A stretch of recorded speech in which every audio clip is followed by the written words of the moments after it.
Bonjour ou bonsoir, selon l'heure à laquelle vous nous regardez. Je suis votre chroniqueur audio et animateur de podcast à l'ODJ Média, et je vais vous lire fidèlement la chronique de l'auteur Saïd Temsamani, intitulée « Dakar-Rabat, la cohérence stratégique d'une alliance africaine », qu'on écoutera ensemble dans ce podcast. L'auteur commence son article ainsi.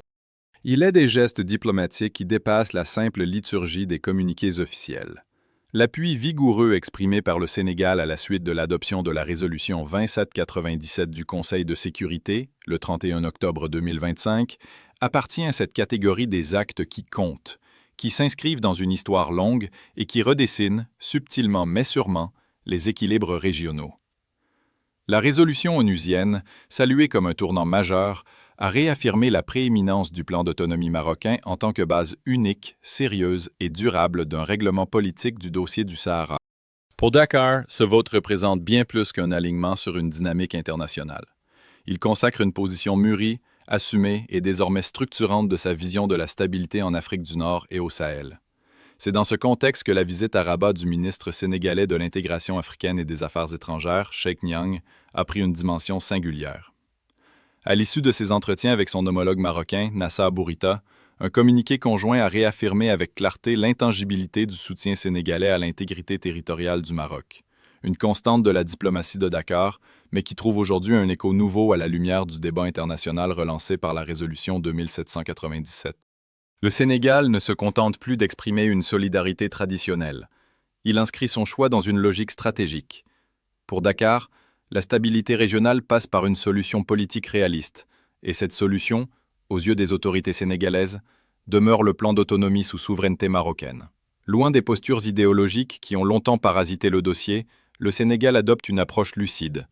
Le statu quo n'est plus tenable, et l'autonomie constitue la seule voie susceptible d'éviter l'enlisement prolongé d'un conflit qui obère l'intégration économique du Maghreb. Le Maroc n'a d'ailleurs pas manqué de saluer cette position. En remerciant son homologue, Nassar Bourita a souligné la profondeur de la compréhension sénégalaise des enjeux historiques et géopolitiques du dossier. Une manière de rappeler que Dakar parle en connaissance de cause et que son engagement s'inscrit dans un continuum politique qui remonte à plusieurs décennies. Un symbole illustre cette constance.